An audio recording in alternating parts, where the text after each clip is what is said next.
you writing it for before Centerfold came along?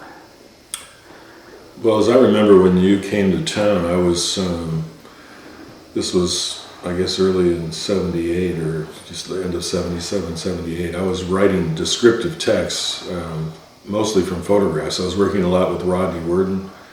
I would work with a number of photographers. I would look at their work and I would try to write an analogous text.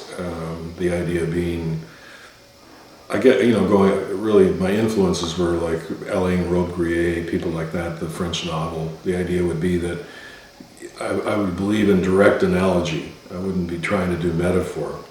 So I was an aspiring, writer of fiction at the time. I thought I was going to get out of the art scene and, write books of some sort or another.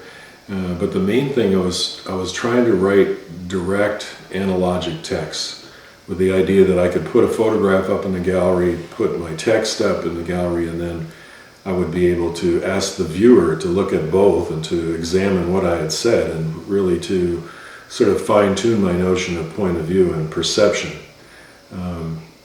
So when you came to town, and brought Centerfold with you, I thought, well, there's an excellent opportunity to publish some of these texts.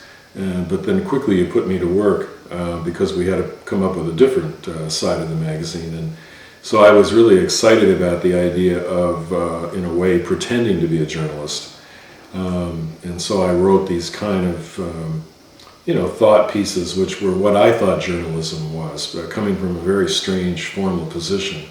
I'm not sure how successful they were, but certainly at the beginning we were writing the entire magazine, and we would literally have to write 4 or 5 pieces for an issue, and it was quite a good exercise, an exercise which is very valuable to have deadlines and different types of challenges. I remember just the whole challenge of writing music reviews, which I had never done, and I hadn't even read a lot of music reviews at the time, but I took on the spirit of it and I brought my visual art writing into that context, and I think we created interesting hybrids at that time.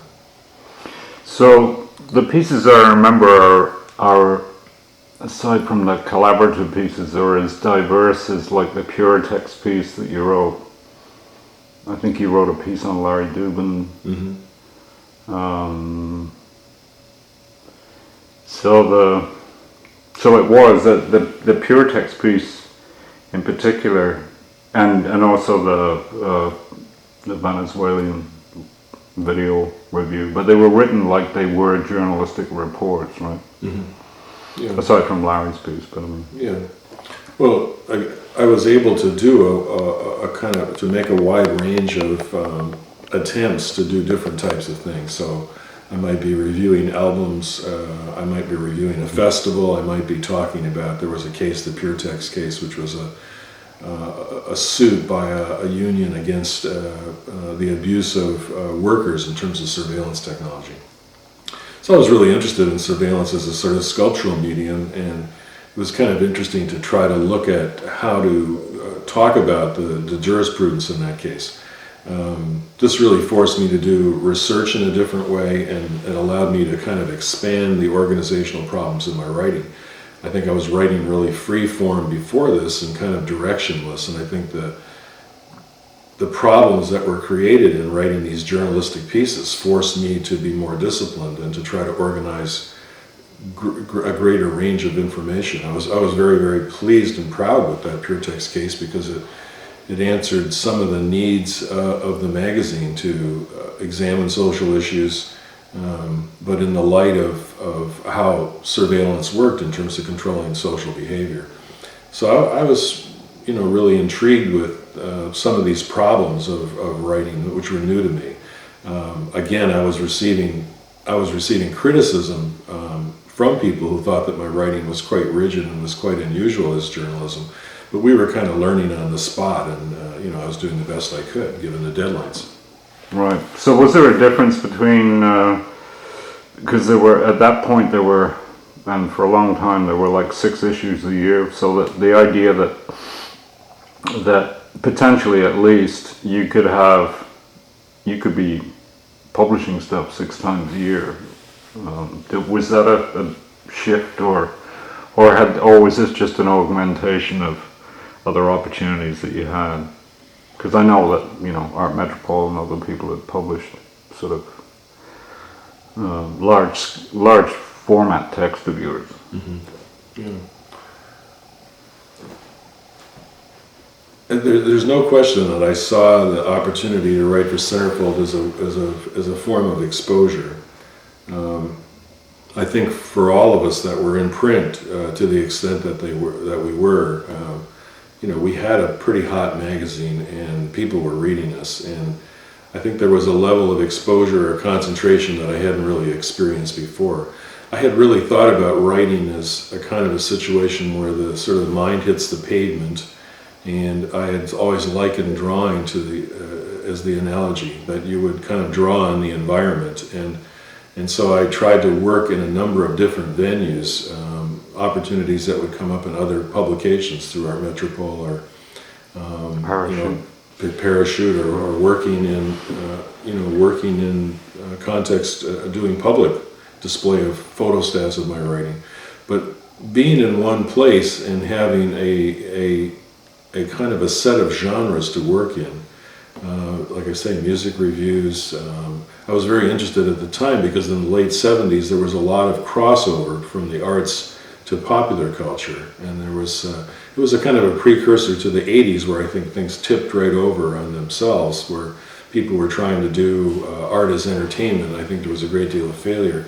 I think this period of time from 78 to 1980 was a very interesting early stage of that, and so I was very intrigued with personal journalism, putting more of myself into the piece, etc. There was a nice tension between the social political responsibility of putting out a news magazine by artists, which is what we eventually evolved into, and bringing the kind of more self-centered position or more experimental position of how one would write. So I found that tension very interesting, and those problems of managing these hybrids, a very interesting set of problems. Right. So I can't remember you. I mean, you were the first external or new editor to the Calgary-based publication, and I can't remember whether you wrote.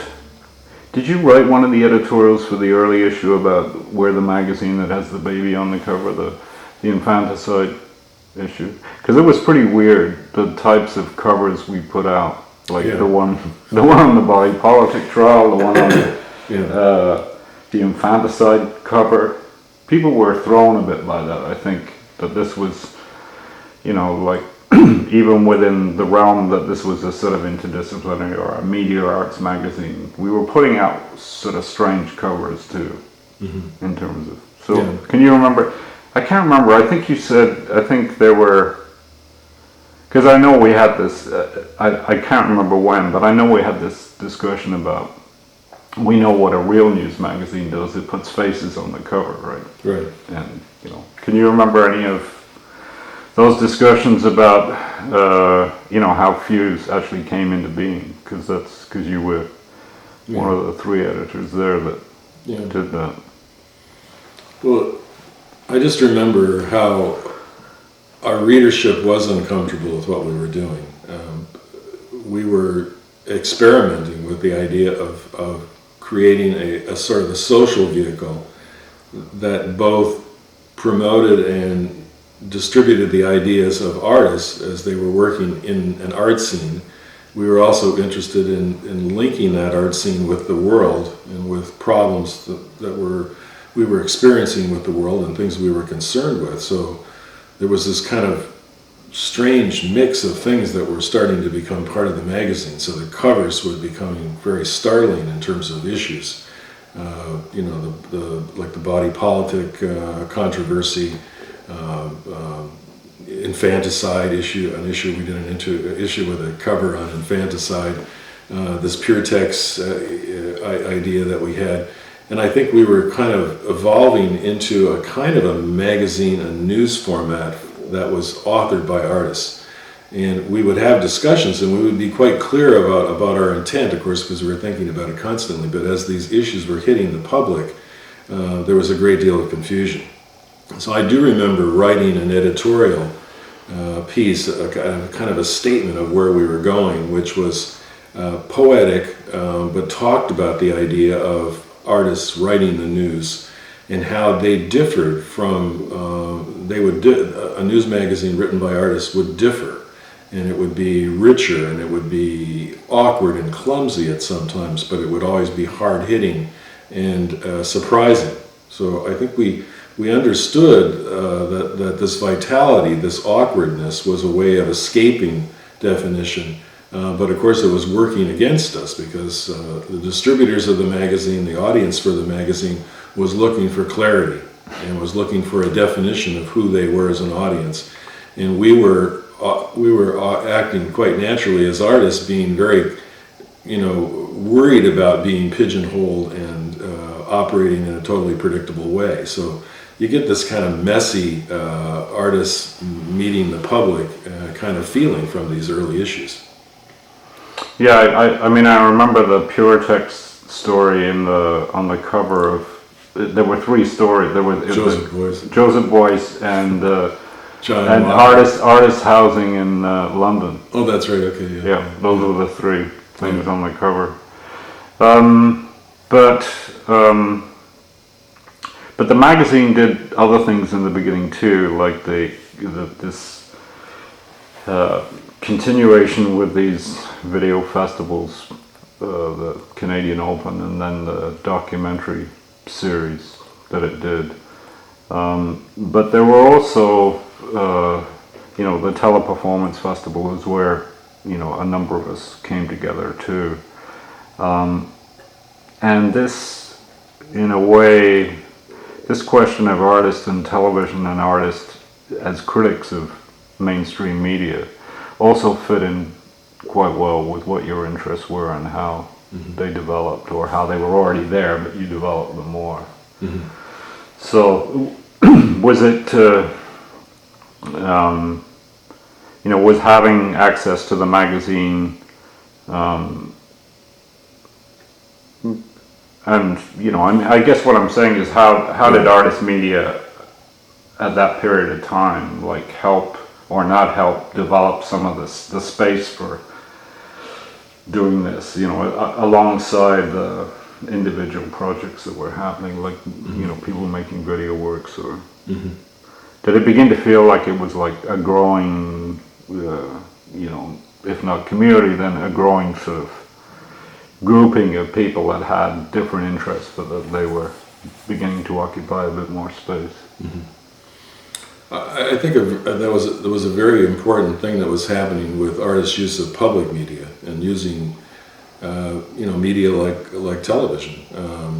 I remember feeling very frustrated with the way video was being treated separately from television, and really was very determined to use cable television to get my own work into a public domain, so that both a specialized audience and the general public could partake in the work.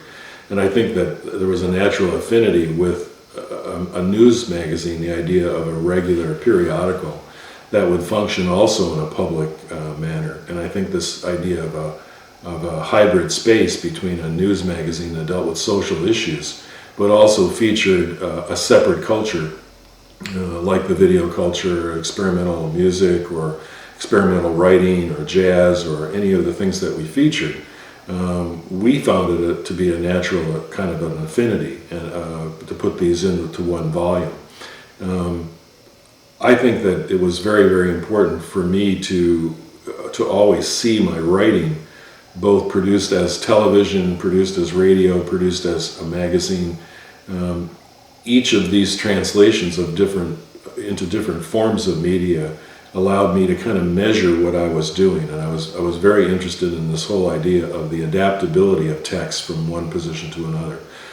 I don't think we could really discount the importance that the magazine had nationally and internationally, just in terms of giving voice to certain types of work. And we worked hard to create space that other magazines were not creating. parachute magazines that were featuring a certain type of visual art were involved in performance, etc., but really marginally, where we saw just live performance as being a very, very important part of the arts. These competitions that were run, like the Teleperformance Festival, the idea of actually dealing with live performance for television by artists. And I really felt at the time that if an artist was not on television, an artist didn't exist. I felt that there was a kind of an urgency in terms of the public persona of the artist that it was so clearly marginalized, just creating videotapes, sending them around through the mail, etc. It just seems like we really needed to have a confluence where you were working live in the time that it took the audience to devour the work. And this was really significant. And Centerfold and Fuse really were part of that, and were part of that energy. Right. So you had earlier worked for, you'd already started doing stuff for the CBC, right? Like Yes. guest things, and you'd done this series for TVO. Right. So I just wanted to go back to an earlier question, an earlier thought that you had about this in terms of, our making up journalism as we went along. You also had friends who worked, freelancing and broadcasting in different ways. Right. And some of those people, maybe not so much your friends, but some of those people began writing for Centerfold too. Mm-hmm. But did you get a feeling that that Centerfold was still, too marginalized and small? Did they see it as too small? Because how did your friends who were actually attached in some way or another to bigger broadcasting entities, how did they see this thing, or didn't it? It didn't really.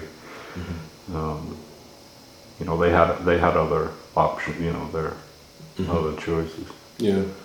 And was it was this just less of a conviction towards alternative media? I think that's probably what it is, right? Mm-hmm. Yeah. Mm-hmm.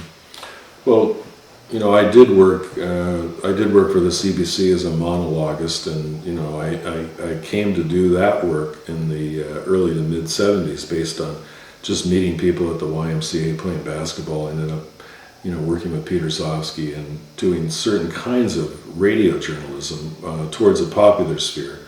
And then, really through meeting a group of people, we partially brought people in from more mainstream media vehicles into the Centerfold and Fuse kind of world. I think those people were intrigued with doing more eccentric things, and that we offered them a more eccentric platform. But I think they were also very suspicious of our motives in terms of being to the left. I think that was always a very interesting point of tension in that particular period of time.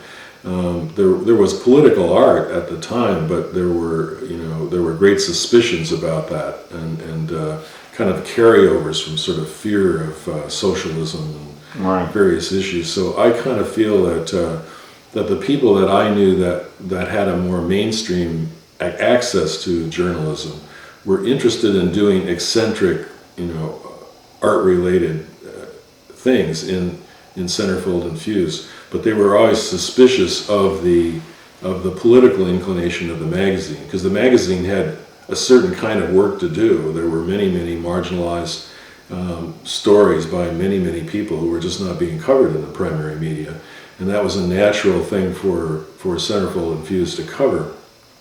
But it again created a kind of a tension between this sort of crossover idea where popular culture was moving into the arts and being co-opted by the arts, and vice versa.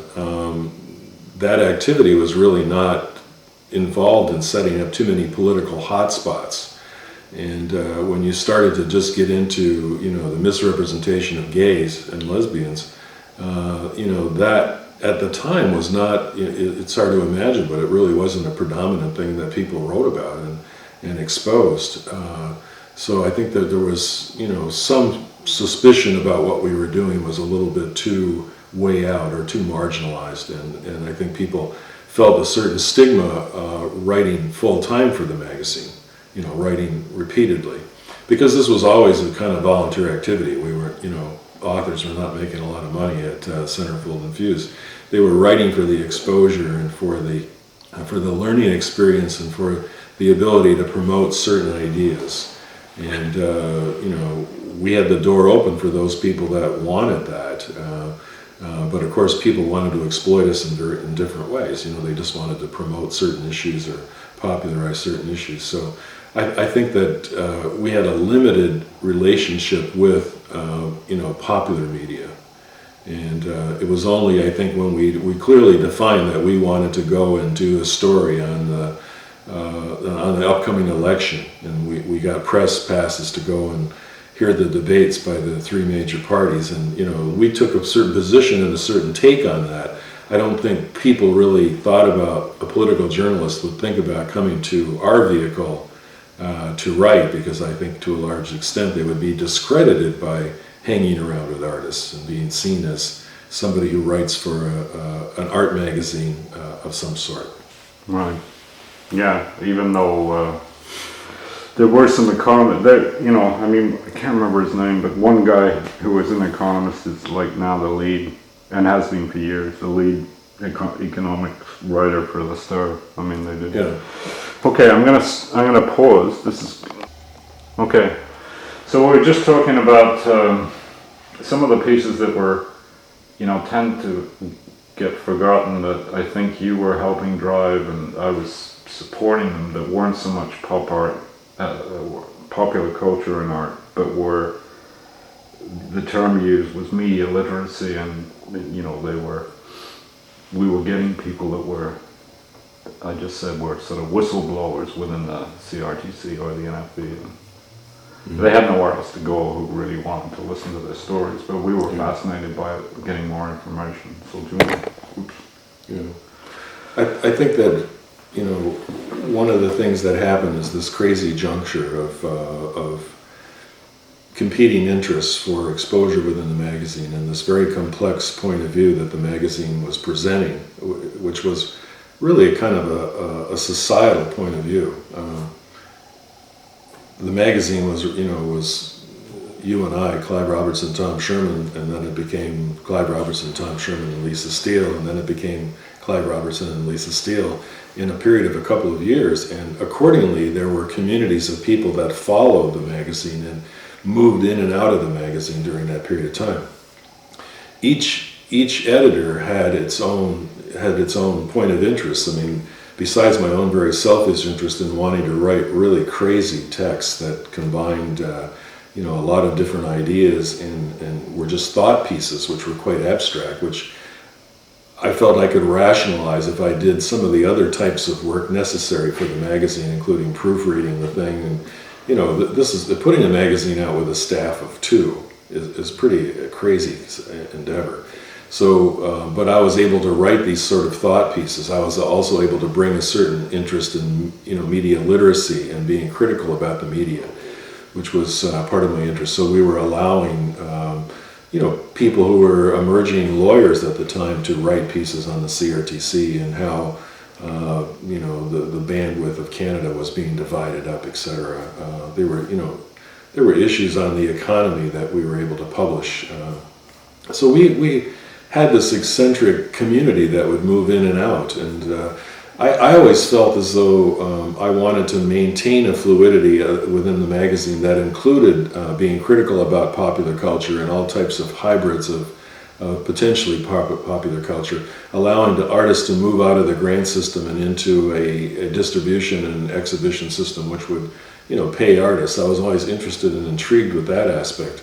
Other editors wanted to feature more of the underrepresented groups. So the whole socio-political influence of the magazine. I think it was this sort of fulcrum period of time from 78 to 1980, and then a little ways beyond that. I think the magazine really didn't have a clear identity, and this affected advertising. It affected what we could do on the magazines. It affected subscriptions and who we drew to the magazine. But there was a great deal of tension, and I think if I would have liked us to see us move for a few more years in an underdefined manner. But I think that really there was such a great need for sociopolitical issues to be examined that I think the magazine sort of tipped that way from 80 on. And I think it to this day, Fuse still has a very clear kind of mandate. And I think that's a tribute to the magazine finding a community and a sort of torrent of people that would keep it vital. But I think it's pretty interesting to go back and to look from this period from when Centerfold was in Calgary and when it moved into Toronto, and when there were just a few individuals that were managing these communities of interest, to really look at the contested territory of the magazine, and to see how things really did play out, because it's just like the world is today. You have these different urges and different ways of working and conflicts even as an individual. But this magazine was a true collaboration and a social nexus for a number of different points of view. Great. That's good. Yeah, I mean, it's I think you can do, yeah, I think it's, I wanted you to